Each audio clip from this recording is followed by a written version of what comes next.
जल्दी जल्दी करो सब, अगले साल तक करना है क्या? लिफ्ट चालू कर, जाना है।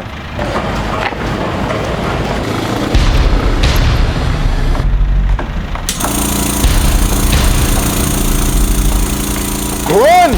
अगर मर्द की औलाद है तो वहीं रुकना। अबे आ जाओ ऊपर।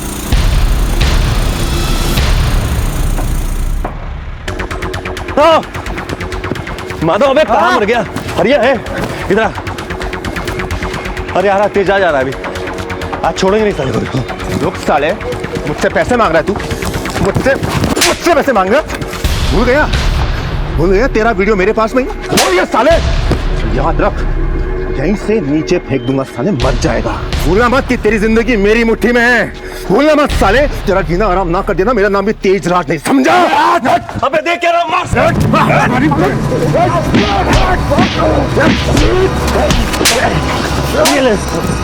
ये जो तुम दो तूने मारे ना वो रहे, और ये ले इसको। साला मुझे मारेगा?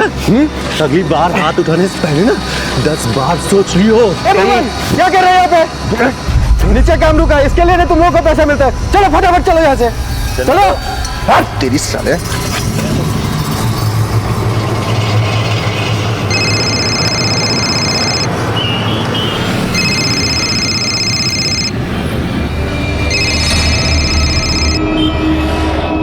हेलो, ठीक, फोन पर ज्यादा बातें मत करो, मैं मिलकर बात करूंगा। छोड़ूंगा नहीं।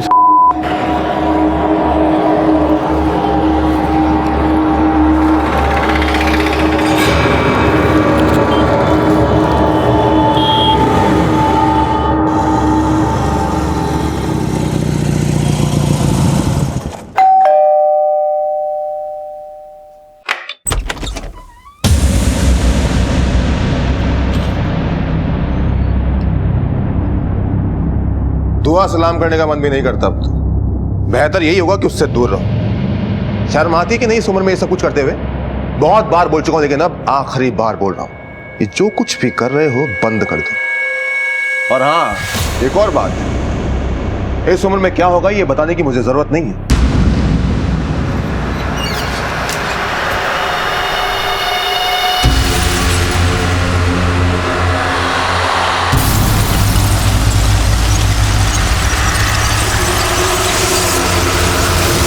बड़ी मुश्किल से स्कूल की लैब से निकाल ले जो, बार बार ये काम हर सुकून होला। कितने रुपए हो गए? 500 रुपए।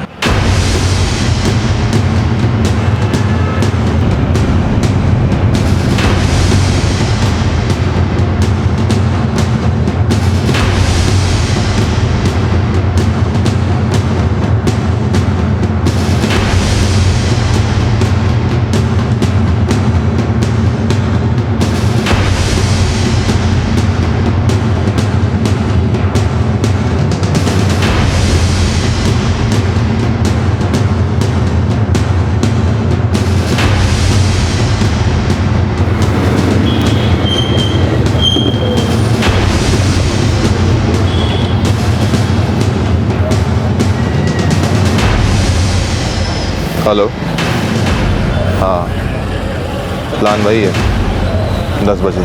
तुम कुंडी मत लगाना। हाँ, बाकी सब मैं संभाल लूंगा।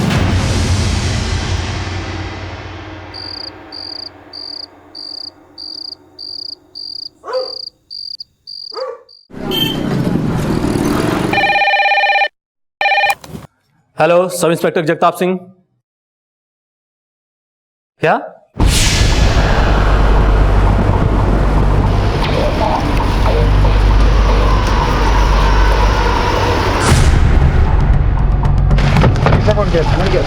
क्या है? पूरा एरिया अच्छी तरह से छान मारो। Yes sir.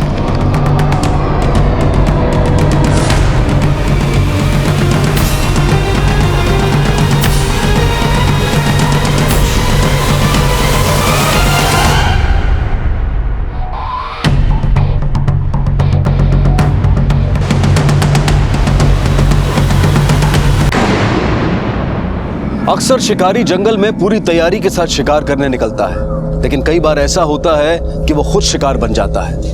उस वक्त ना हाथ में रखा हथियार काम आता है और ना ही दिमाग। ऐसा ही कुछ जयपुर के तेजराज के साथ हुआ। किसी और की मौत का सामान खरीदने वाले तेजराज की लाश उसी बैग में मिली जो उसने किसी और के लिए खरीदा था। लेकिन तेजराज किसकी जान लेना चाहता था और अपनी मौत के पहले वो किस एमएमएस का जिक्र कर रहा था? क्यों वो किसी के राज को दुनिया के सामने लाना चाहता था? पर अब तेजराज की मौत के बाद कई सवाल खड़े हो चुके थे। सर, मेरे पोस्टमार्टम रिपोर्ट्स, ये आदमी जिस वक्त मरा उस वक्त इस आदमी को किसी ने क्लोरोफॉर्म सुंघाकर बेहोश किया और शायद इसकी हत्या बेहोश करके की गई हो। बॉडी को देखकर ऐसा लगता है सर कि बड़ी बेरहमी से इसके बॉडी पार्ट्स को काटा गया है। और हाँ सर, रिपोर्ट्स के मुताबिक इस आदमी को 48 घंटे से ज़्यादा हो चुके हैं मरे हुए। एक बात और, चाकू को मैंने लैब में टेस्टिंग के लिए भेज दिया था, उस पर कुछ खून के ट्रेसेस मिले हैं जो इस आदमी के डीएनए से मैच करते हैं, पर कोई फिंगरप्रिंट नहीं मिला है सर। जगताप, हमारे पास एक अनजान शख्स की लाश है, मर्डर का वेपन भी है, और जिस तरह से खून करके बॉडी को ठिकाने लगाया गया है उससे लगता है कि ये किसी कोल्ड ब्लडेड मर्डरर का काम है। एनीवे, इस आदमी का कोई क्लू? नो सर, अभी तक तो इस आदमी के बारे में कुछ पता नहीं चला है। मैंने जयपुर के आसपास के सभी पुलिस थानों में इसकी फोटो भिजवा दी है और हम खुद भी ये पता करने की कोशिश कर रहे हैं कि इन 2 दिनों में इस आदमी को मिसिंग फाइल रिपोर्ट हुई है कि नहीं। गुड, मैं ये सारे एविडेंस और इस आदमी की बॉडी वापस से चेक करना चाहूँगा। Sir,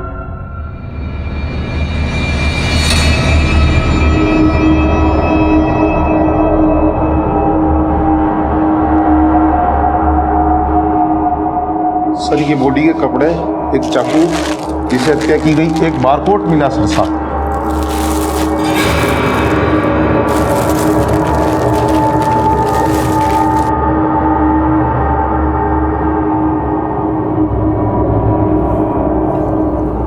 barcode. जगताप, हाँ सर। अपनी टेक्निकल टीम से कहो कि इस बारकोड को स्कैन करें, पता करें कि ये बैग कहाँ से खरीदा गया है। बारकोड से सेलर की डिटेल मिल जाएगी, फिर जहां से भी ये बैग खरीदा गया है उस दुकान या उस जगह के सीसीटीवी फुटेज से हो सकता है हमें कातिल का चेहरा मिल जाए।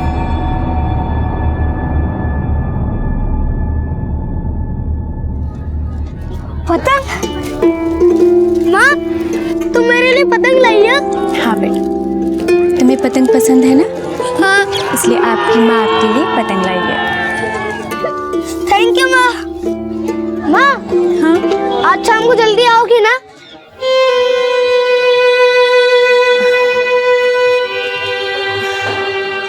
बेटा बस कुछ दिन और, उसके बाद माँ का पूरा समय सिर्फ आपके लिए होगा, ठीक है? ठीक है। अच्छा बेटा।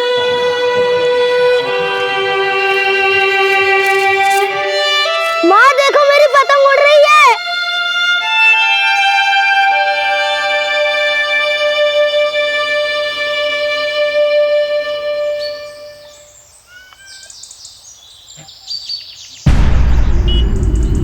क्या बात है, ऐसे बीच में आने की वजह? अब हर बात की वजह चाहिए ना तुझे? देख, ज्यादा उड़ मत, समझी? तू मेरा कुछ कर नहीं सकती है, और ये जो तेरे नए नए आशिक है ना, इनसे मुझे कोई फर्क नहीं पड़ता। इन सबको कैसे ठिकाने लगाना मुझे मालूम है, और तू जानती है कि मैं क्या कर सकता हूँ। चल।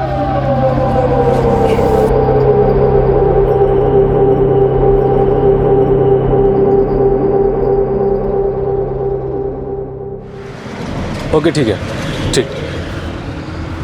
सर, उस बारकोड के बारे में पता चल गया। इस बैग को गृह शोभा स्टोर से खरीदा गया था करीब 3 दिन पहले। वहाँ की सिक्योरिटी डिपार्टमेंट से मैंने बातचीत की है, उनके पास पिछले 1 हफ्ते की फुटेज मौजूद है।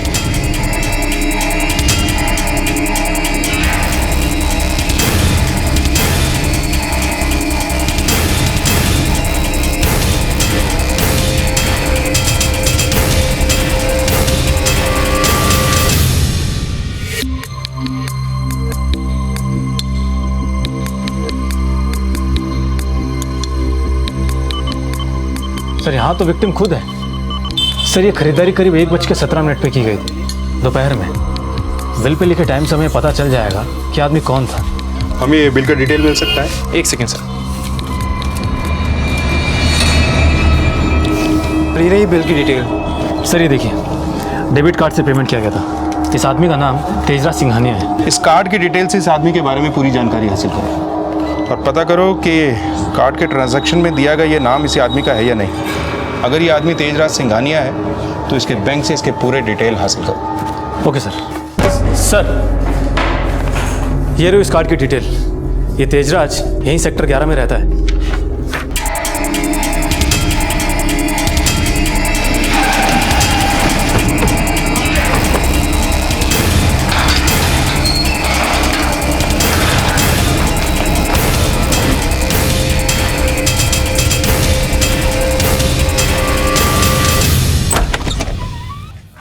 राइट। जगताप, हाँ सर। Search everything.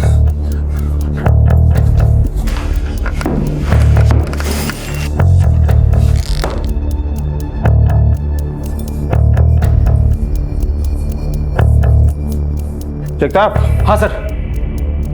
ये देखो, मुझे पूरा यकीन है कि 3 दिन पहले तेजराज को यहीं उसके घर पर मार के ठिकाने लगाया गया है। ऐसा करते हैं, पड़ोसियों से पूछताछ करते हैं, शायद किसी ने किसी को आते जाते देखा हो। ये तेजाज करता क्या था? ये टाइल्स वाइल्स बनाने का काम करते थे। तेजाज के घर पे कौन कौन आता जाता था? आपने कुछ देखा था? अभी रात को 2 दिन पहले एक टेम्पो आया था, इनका टाइल्स का काम था, तो मैंने सोचा इसीलिए आया होगा। अंधेरा होने के कारण मैंने कुछ नहीं देखा। ठीक। सर, तेजाज के घर पे कोई औरत आती जाती थी, शायद तेजराज का उस औरत के साथ कोई चक्कर हो। ये पड़ोसी बता रहा था कि 2 दिन पहले जिस दिन तेजराज की मौत हुई, इसने एक टेम्पो इस गली में देखा था। अंधेरा होने की वजह से इसे कुछ साफ नजर नहीं आया। जगताप, एक काम करो। हाँ सर। इस आदमी का मोबाइल नंबर और ऑफिस का एड्रेस निकालो। अगर ऑफिस में कोई और काम करता है तो उससे भी पूछताछ करो। Okay sir.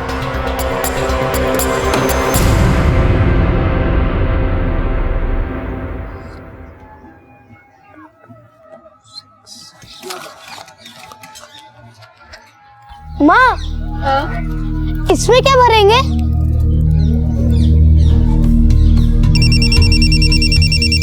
बेटा 1 मिनट पकड़ो।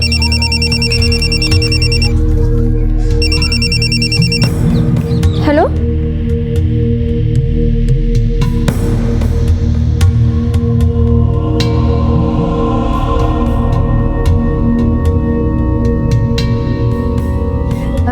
मयूर बेटा आप पढ़ाई करो, मैं अभी आती हूँ। माँ, मत जाओ ना। बेटा मेरा जाना बहुत ज़रूरी है ना? नहीं जाऊंगी तो फिर आपके लिए चॉकलेट कौन लाएगा, है ना? तो मैं जाऊँ?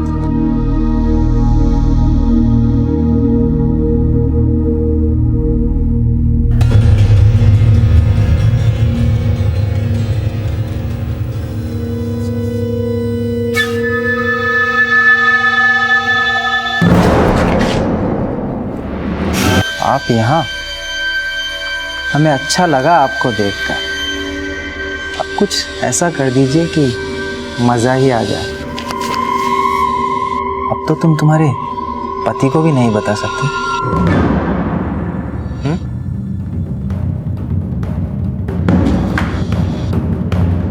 ऐसे नहीं मानेगी तू।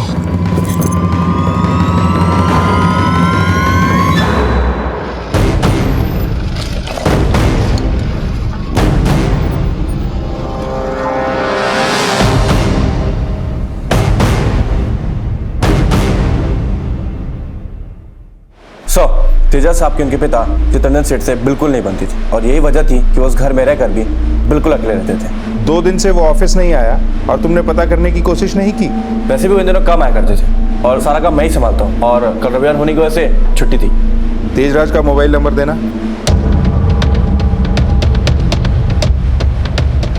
तेजराज का केबिन कहाँ है? ऑफिस इधर है, आइए मैं दिखाता हूँ।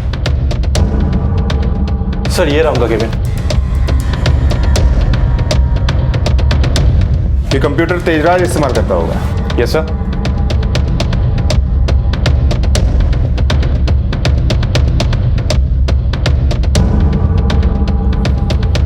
ये हमेशा लॉक ही रहता है? सर इतना तो कभी ध्यान नहीं दिया, वैसे लॉक ही होगा। जगताप। हाँ सर। ये सीपीयू ले लो। ये सीपीयू हम लेके जा रहे हैं। फिलहाल ये लॉक है, पर हमारे पास हर ताले की चाबी होती है।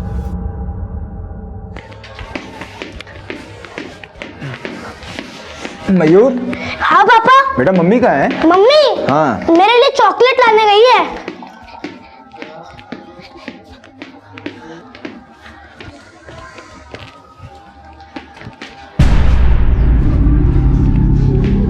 कहाँ गई थी कुसुम? मैं पूछ रहा हूँ कहाँ गई थी कुसुम? मयूर, हाँ मैं chocolate. Thank you mummy. Mayur 2 minute बाहर खेलो बेटा। ठीक है। कुसुम क्या बात है? हाथ में सामान नहीं दिख रहा है, बाहर गई थी। आखिर हुआ क्या है? तुम मुझे बता सकती हो। नाराज हो क्या मुझसे? कुसुम, कुसुम मेरी बात तो सुनो। क्या हुआ है? क्यों पीछे पड़े हो? समझ में नहीं आता? एक बार बोला ना बाहर गई थी, दोबारा बोलूं? नहीं तो बोलो, दोबारा बोलती हूँ।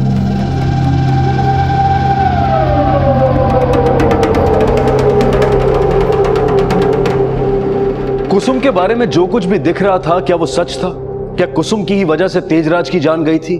और क्या वो अपने पति को भी धोखा दे रही थी? भुवन के साथ काम करने वाला माधव आखिर ऐसा क्या जानता था जिसकी वजह से कुसुम उससे मिलने गई और जिसके बाद माधव ने कुसुम के साथ बलात्कार किया? ये सारे सवाल एक जवाब के इंतजार में थे जो बहुत जल्द सामने आने वाला था। चित्ररंजन जी, आपके बेटे की मौत का हमें भी दुख है, लेकिन हमने लोगों से सुना है कि आपकी अपने बेटे से बनती नहीं थी। क्या मैं जान सकता हूं कि इसका कारण क्या है?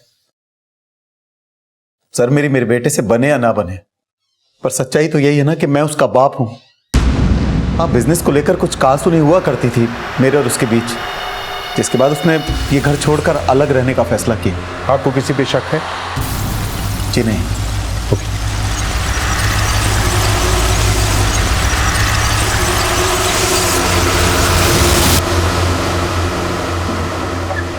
सर, तेजराज की कॉल रिकॉर्ड्स आ चुकी है।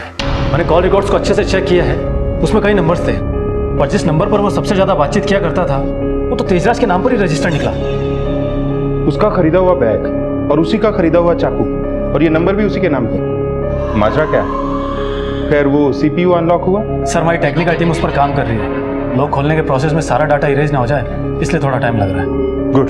जगताप, एक काम और करो। हाँ सर। इस तेजराज के पिछले 1 साल के सारे डिटेल्स निकलवाओ। ये कहाँ गया, किस किस क्लाइंट से मिला, सब पता करो। और हाँ, इसके ये दोनों नंबर जो इसके नाम पे रजिस्टर्ड हैं, इसका पूरा 1 साल का कॉल डिटेल्स निकालो। ये कब और कहाँ एक्टिव थे, सब पता करो। Okay sir.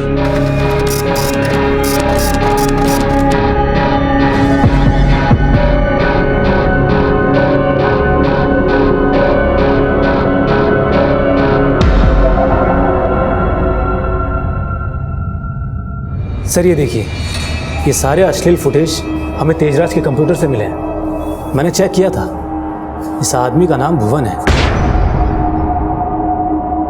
और शायद ये वही औरत है जिसको लोगों ने घूंघट में आते हुए देखा था। इस आदमी का फोटो मुझे तब दिखाई दिया जब मैं तेजराज की कॉल रिकॉर्ड चेक कर रहा था। मैंने कुछ और नंबर की भी डिटेल्स मंगवाए थे और इस आदमी के बारे में भी मैंने पता किया है। ये एक प्राइवेट कॉन्ट्रैक्टर है सर।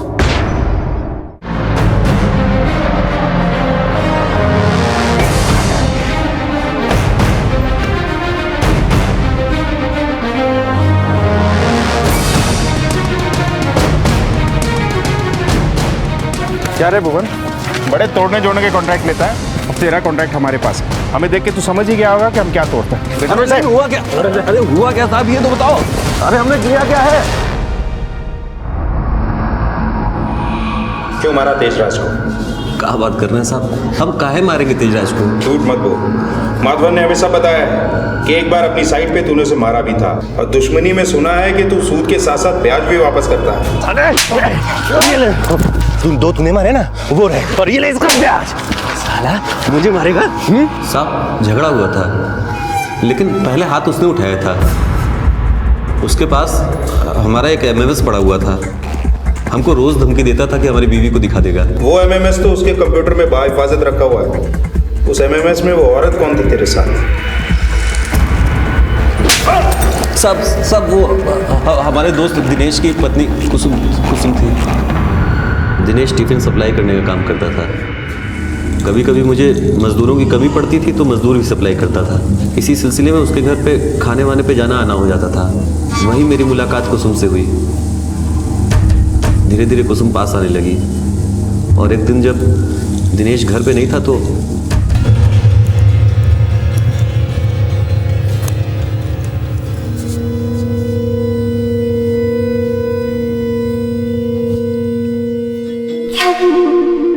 कुछ पैसे मिल सकते हैं क्या?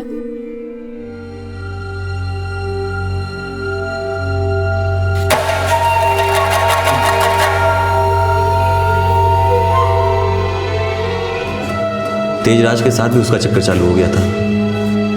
साहब, वो तेजराज कुसुम के पीछे पागल हो गया था। मुझे भी उसने धमकी दी थी कि कुसुम से ना मिलूं। इसी कारण हम लोगों के बीच मारपीट भी हुई थी। जिस रात तेजराज का खून हुआ उस रात तू कहाँ था? साहब, मैं अपनी बीवी के पास था। आपको यकीन ना हो तो पूछ सकते हैं साहब।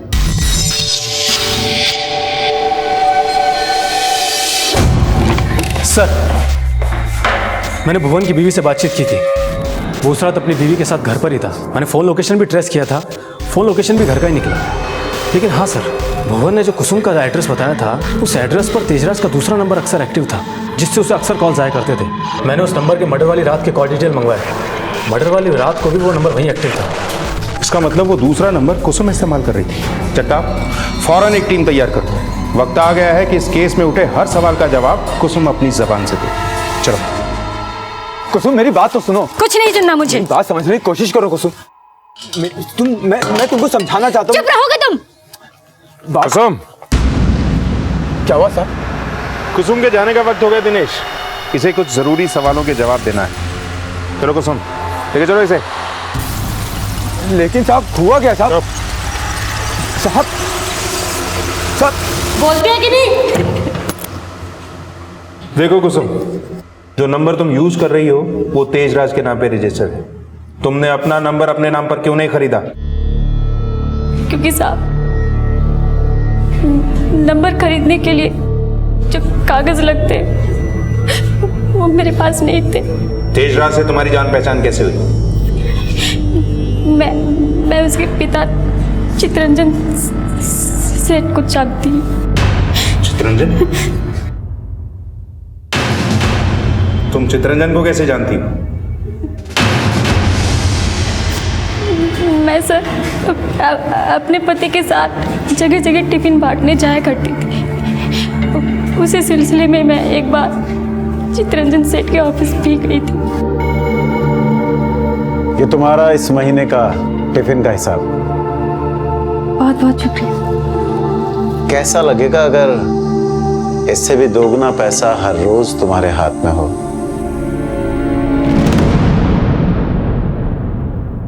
मतलब साहब?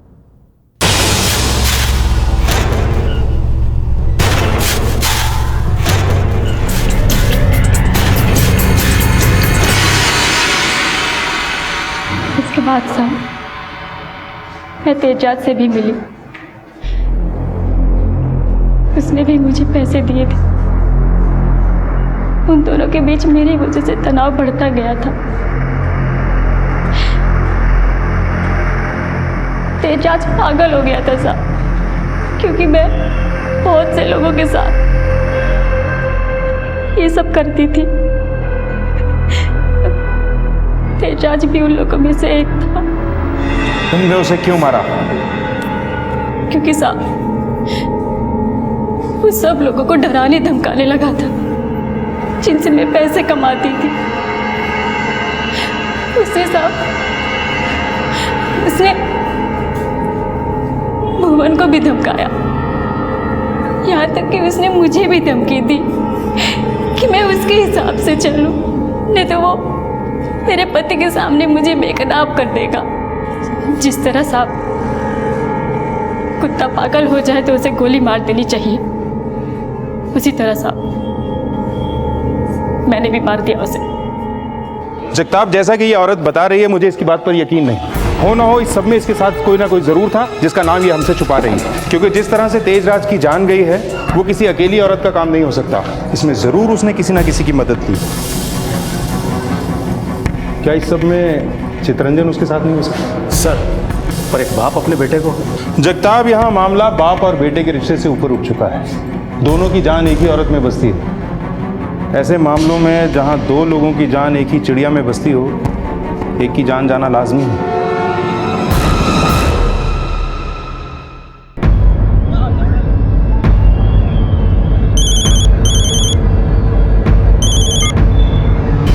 हेलो चितरंजन जी, कहानी को इस तरह अधूरी छोड़कर जाना तो अच्छी बात नहीं है। क्या मतलब? अभी समझ जाओ।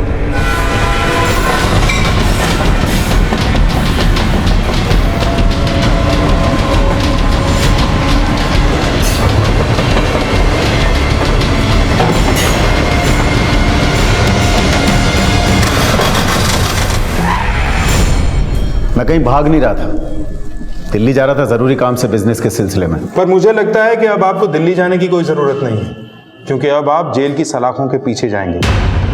बहुत मज़े लिए हैं आपने कुसुम से इस उम्र में।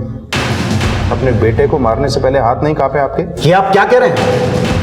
मैं अपने बेटे को नहीं मार सकता। हाँ, ये सच है कि मेरे और कुसुम के बीच अवैध संबंध थे, जिसके कारण मेरे बेटे से रिश्ता खराब हुआ। पापा, वो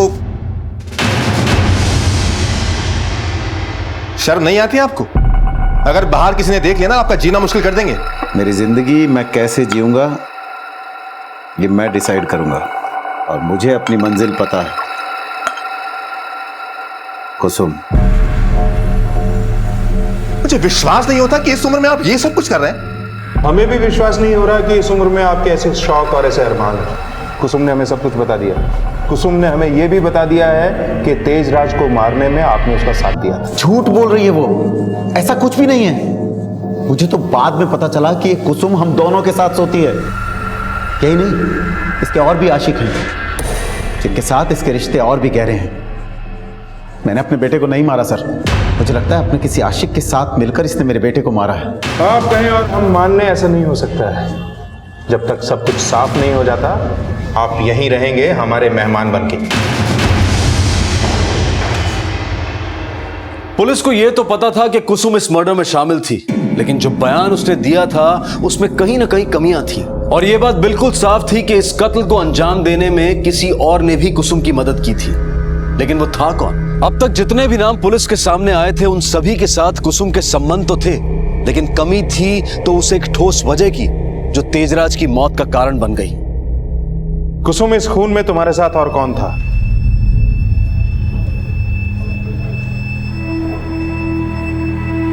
कोई नहीं साहब। मतलब एक 6 फुट के मजबूत आदमी को तुमने अकेले ही मार गिराया, वो भी एक छुरे से? नहीं साहब, पहले मैंने उसे क्लोरोफॉर्म सुंघाया, जिसकी वजह से वो बेहोश हो गया। हाँ, तो बॉडी को काटने से पहले कोई टॉनिक पी लिया होगा। तुम कितना भी झूठ बोलो कुसुम, हम सच को खोद निकालेंगे।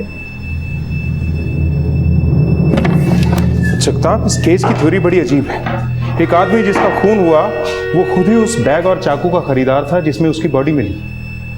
कुसुम इस खून की जिम्मेदारी ले रही है, पर यह इम्पॉसिबल है, क्योंकि एक औरत का इतनी बड़ी बॉडी को काट कर एक बैग में भरकर जंगल में फेंक कर आना इम्पॉसिबल है।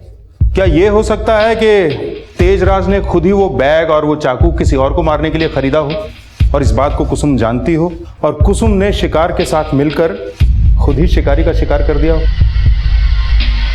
क्या तेजराज कुसुम के किसी प्रेमी को मारना चाहता था, और तेजराज का किसी और को मारने का प्लान उसकी ही मौत का कारण बना? जगताप। हाँ सर। तेजराज का वो दूसरा नंबर जिसे कुसुम इस्तेमाल कर रही है, एक बार फिर से पूरी तरह से कंगालो। Okay sir. कहाँ जाएगा? कहाँ जाएगा बे?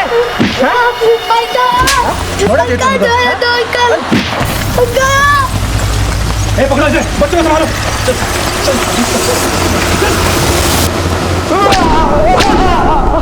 तेजराज को क्यों मारा तुमने? हाँ, क्यों मारा तेजराज को? साहब मैंने नहीं मारा साहब, मैंने नहीं मारा उसको। नहीं मारा तो ये सब क्या है? क्या साहब? तेरे कॉल रिकॉर्ड्स, लोकेशन डिटेल्स, सब कुछ। तू और कुसुम टच में थे। जिस रात तेजराज का कत्ल हुआ, उस रात भी तू वहीं मौजूद था, तेजराज के घर पे। बोल।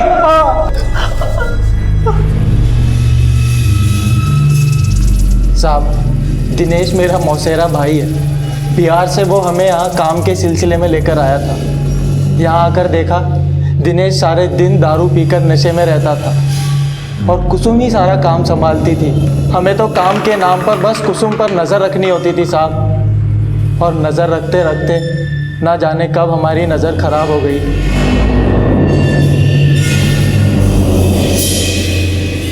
साहब, कुसुम ने 1 में 4 जोड़कर दिनेश के कान में मेरे खिलाफ जहर भर दिया था साहब, और इसीलिए दिनेश ने मुझे भुवन के साथ साइट पे काम करने में लगा दिया, और वहीं दिनेश से मेरी मुलाकात होती रहती थी। अब ये बता कि कुसुम के बेटे को क्यों उठाया तूने? कौन है बे? तेरा बाप। अरे बाप से याद आया, तेरा बच्चा कहाँ है दिनेश? बच्चा? याद नहीं आ रहा? कोई बात नहीं, अभी लेकर चलता हूँ तेरे बच्चे के पास। चलो। अरे क्या कर रहे हैं साहब? देख दिनेश, तूने जो किया ना, ये तो बस उसका ट्रेलर था। अब तू डिसाइड कर ले कि तुझे पूरी फिल्म दिखाएं या तू पूरी कहानी सुनाएगा। बोल। शराब की लत ने पैसों की जरूरत पैदा कर दी थी और इन पैसों की जरूरत ने मेरे अंदर एक हैवान को जन्म दे दिया था। मैंने सोचा कि जुआ खेलकर अच्छा पैसा कमा लूंगा, पर नहीं साहब, वहां भी तकदीर ने मेरा साथ छोड़ दिया।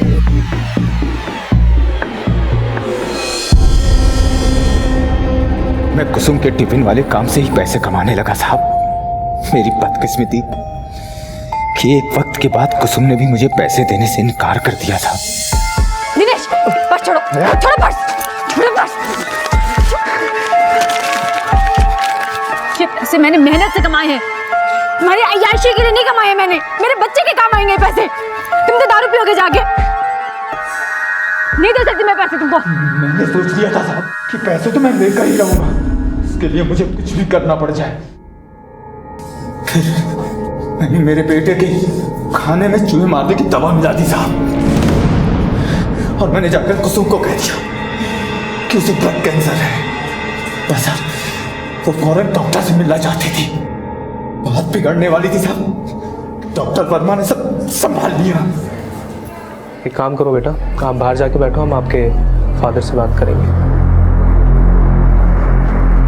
देखिए, ये बीमारी उम्र के साथ नहीं होती, ये किसी को भी हो सकती है, और मुझे बड़ा अफसोस है कि बीमारी मयूर को है।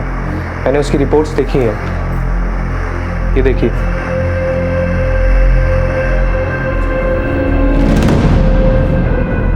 उसका केस काफ़ी क्रिटिकल है, उसका इलाज हमें जल्द से जल्द शुरू करना होगा, और ये इलाज काफ़ी महंगा भी है, हमें इसमें लाखों रुपए लग सकते हैं। सर, हम कहीं से भी करके सारे पैसे ले आएंगे, हम कुछ भी करेंगे, कहीं से भी इंतजाम कर लेंगे। आप बस मेरे बच्चे को बचा लीजिए, मेरे मयूर को आप बचा लीजिए। उसे कुछ हो गया तो मैं भी जहर खा के मर जाऊंगी साहब। मैं आपके सामने प्रार्थना करती हूँ साहब, मेरे बच्चे को बचा लीजिए, बचा लीजिए मेरे बच्चे को। मुझे मालूम था साहब कि मयूर को बचाने के लिए वो कुछ भी करेगी, बस मैंने उसकी मजबूरी का फायदा उठा लिया साहब। क्या बात है,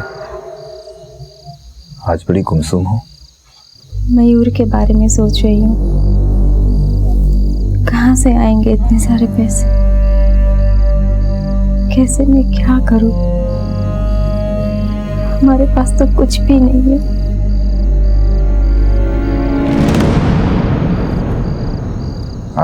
आज भुवन से मेरा झगड़ा हो गया था। क्यों, क्या हुआ? साले की हिम्मत तो देखो, कह रहा था कि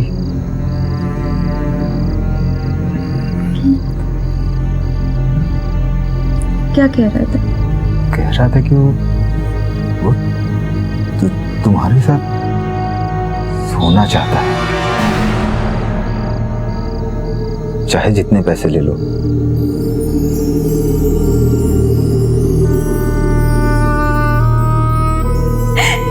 ये सब मैंने अपने बेटे के लिए किया साहब, उसको बचाने के लिए ये सब मैंने किया। मेरी मुलाकात भुवन से हुई, उसने मुझे ये सब करने के लिए 2 लाख रुपए दिए साहब। फिर साहब दिनेश ने आके बताया कि इलाज में और ज्यादा पैसे लगेंगे। उसके बाद चितरंजन ने मुझे 7 लाख रुपए दिए। सब मैंने जो कुछ भी तेजाज के बारे में बोला सब झूठ था, सब झूठ था साहब। तेजाज ने कभी मुझे परेशान नहीं किया, कभी नहीं। वो बस एक बात से मुझसे नाराज रहता था कि मैं चितरंजन और भुवन के साथ, दोनों के साथ। एक दिन साहब उसने मुझे मेरे बेटे के साथ देखा, उसने मेरा दर्द महसूस किया साहब। उसने साहब दिनेश और भुवन के सारे पैसे लौटा दिए, और उसने मेरे मयूर को एक बड़े और एक अच्छे डॉक्टर को भी दिखाया। कुसुम,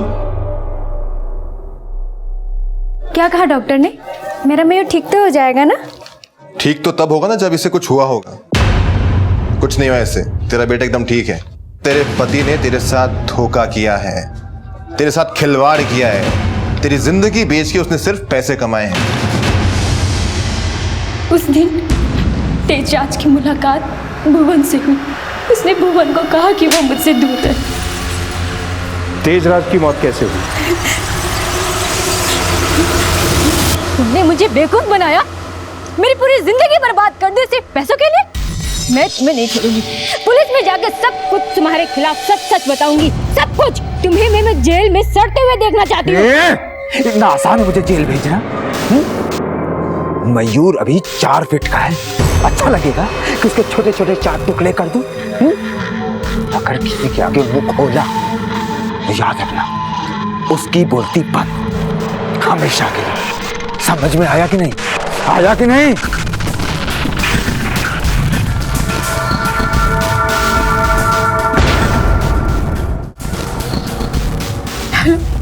तेजराज, वो मेरे बेटे को मार देगा। उसने मुझे धमकी दी है। ठीक, फोन पर ज्यादा बातें मत करो, मैं मिलकर बात करूंगा। छोड़ूंगा नहीं।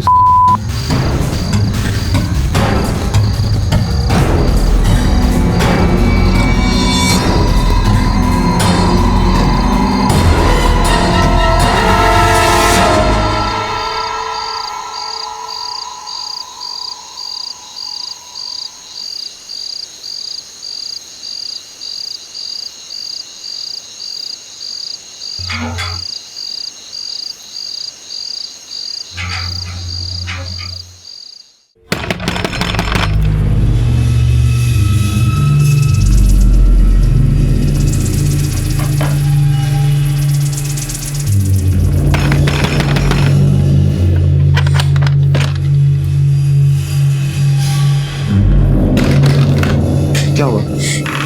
तेजराज, मुझे ये सब ठीक नहीं लग रहा है। जो हुआ सो हुआ। मुझे नहीं लगता कि हमें दिनेश को जान से मारना चाहिए। क्या बातें कर रही हो तुम? ये दिनेश इंसान नहीं है, हैवान है, और हैवान को मारना कोई गलत काम नहीं है। नहीं, मुझसे नहीं होगा ये। मैं नहीं कर सकती। मैं कहूंगी तुम भी मत करो। अगर मुझे कुछ हो गया तो मयूर को कौन देखेगा? उसे कौन संभालेगा? प्लीज बात को समझने की कोशिश करो।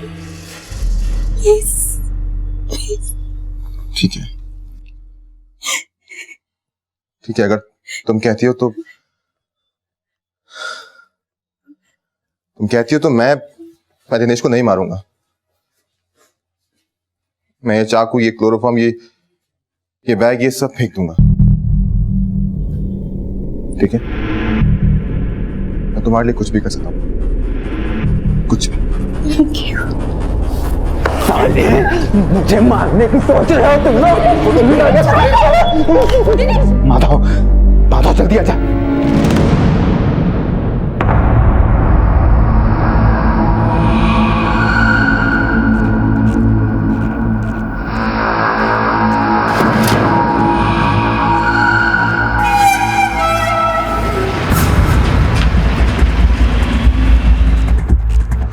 आखिरकार इस मर्डर मिस्ट्री की गुत्थी सुलझी।